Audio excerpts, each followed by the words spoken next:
A different format here, using a different editing tool on my phone.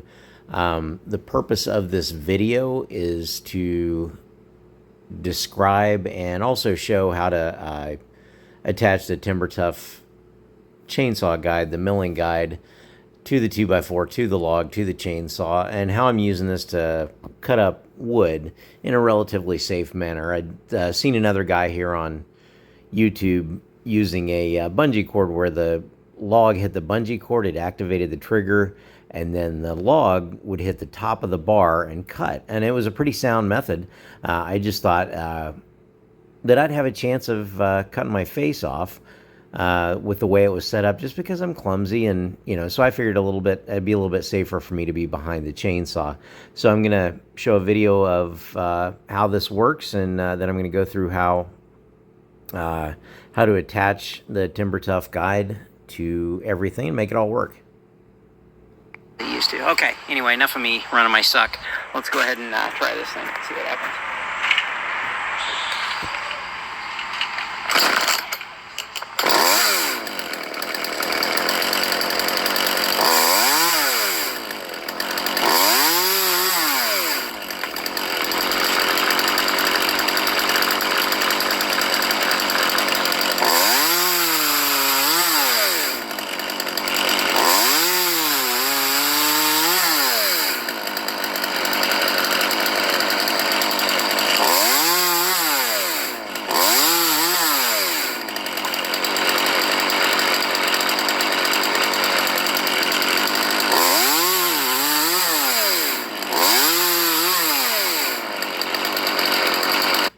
Okay, that's probably enough of that. I'm going to cut everything out of here that isn't useful or isn't kind of the meat of the idea, except for talking about that. The reason I'm doing this is because a lot of times when trees are cut, a lot of this stuff goes to the dump and gets thrown in the landfill, and the difference between this and large logs being split and burned in a fireplace or a wood burner is that you have to split the wood. And with these, you don't have to split them. You cut them, throw them in a pile, and then you put them directly into your wood burner after they've seasoned a little bit. And my question was, and the wood's here, so I may as well use it, but my question was, is there a big difference on the economy and of splitting wood, large logs versus this stuff? And I really didn't come to an answer, but I had this stuff here, and it's all cut now, so I'm going to let it season and burn it this year. Those two. Okay, I'm going to go through and I'm going to add oil, check everything on my chainsaw. It's a good idea because once you lock this thing down to the Timber Tuff, it takes you have to remove 4 screws to get it off. So obviously you're going to have to do that throughout the day to check the oil and check the gas, but I'm doing that up front. Let's go ahead and see if we can zip on through here a little bit. All right, oil, gas, and should start up correctly. And after it starts, actually, let's watch this right here. Please ignore my safety flip-flops. Starting chainsaws and weed eaters and blowers, they all start just about the same. I learned this from somebody about steel stuff a while back. Put it on full choke. Okay, and I apologize for the quality of the sound on the video. What I'm talking about here is starting a chainsaw, starting a weed eater. I learned this from a steel guy a few years ago, and basically what you want to have happen is put it on full choke and prime it, and then pull the chain. You're going to get a burble. It'll kind of, and then put it on half choke, start it, and then you start running it from there. And if you do the same thing every time, it's going to start the same every time. And if the carburetor is set correctly, whether it's hot or cold, it's going to start quickly. And once it's warm or hot, you don't have to go through the starting procedure again. You can just put it on run and start it.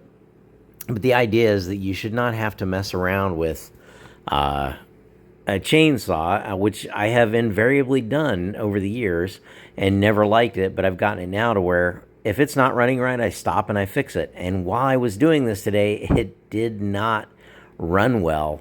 And that was because the carburetor had come loose and I had to put it back on, had to tighten the bolts down, because once it was sucking air past the gasket, there's no way that I'm going to be able to get it tuned or keep it tuned. Okay, back at the ranch. When you get that little burble like that, put it on half choke.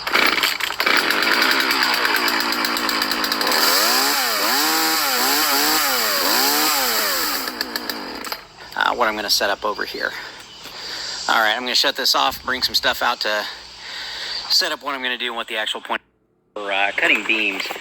You mount a chainsaw to it, and once the chainsaw is mounted to it, you can actually cut along a log, and the bottom of this, right here, let me Vanna White this for you, the bottom of this will actually ride on on a rail, and you can use either a 2x4 or a 2. Okay, I was a little unclear here. You can you can screw this 2x4 or a 2x6 of any length that you can get. You can screw that to a log, and then you can use the Timber Tuff chainsaw guide, the lime green thing here, with a chainsaw attached, and you can cut a beam or you can cut lumber out of it. And the lumber length is only really the length, however long you want to go, is only determined by how long your 2x4 is and how long your log is. So you can get relatively large chunks if you're out in the middle of the woods somewhere and you're trying to put a cabin together. You can cut things in a pinch to make lumber to get what you need, so you can get your project done. By 6, whatever you want. The bar hooks to this. You can either here is put this 2x4 into the log.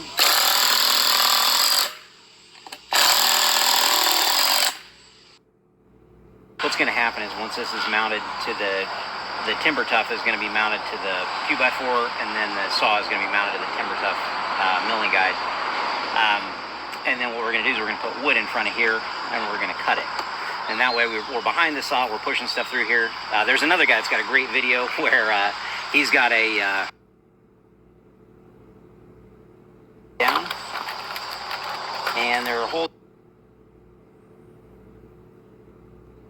takes an Allen key, which comes along with the Timber Tuff milling guide, or you can drill a hole through your bar and mount it permanently through the same. Okay, take a look where I was just tightening that up on the far side of the bar. There's 3 Allen screws that you tighten down.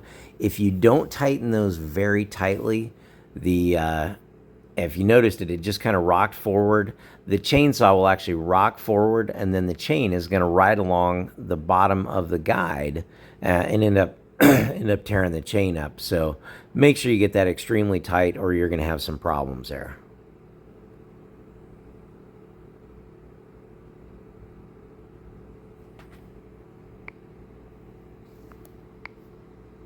Any point to stick around too much longer for this. The question you might ask yourself is why? Why do you want to do this? You could just take this stuff to the dump, get the camera set up, and go. Since it was already started, I didn't run it long. We'll go ahead and do the full start procedure and see how it goes. All right.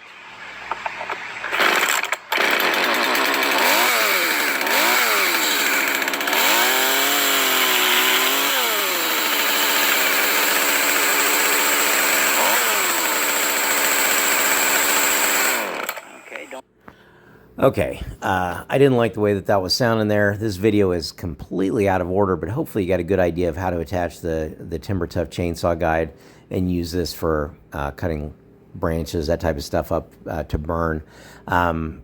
Another really big thing that I've kind of grown into over the years is when stuff doesn't run right, don't try and force it and get stuff, get it done as much as you can. Just stop and fix it, which is what I did here. It took me probably, 8 or 10 minutes to figure out that I'd made a mistake and not tighten the carburetor up like I should have, and then get it running right, versus being, running a crappy chainsaw all day. So do the smart thing, stop, fix your equipment, and then move on. And again, please forgive me for having my safety flip-flops on, and hope you enjoyed the video. If you did like the video, then press the like. And if you want to subscribe, I'd love to have you. And hopefully I'll put out some more good stuff. And well, hopefully this was good stuff. Hopefully you enjoyed it. But peace out, and I'll see you on the next one if you do come back.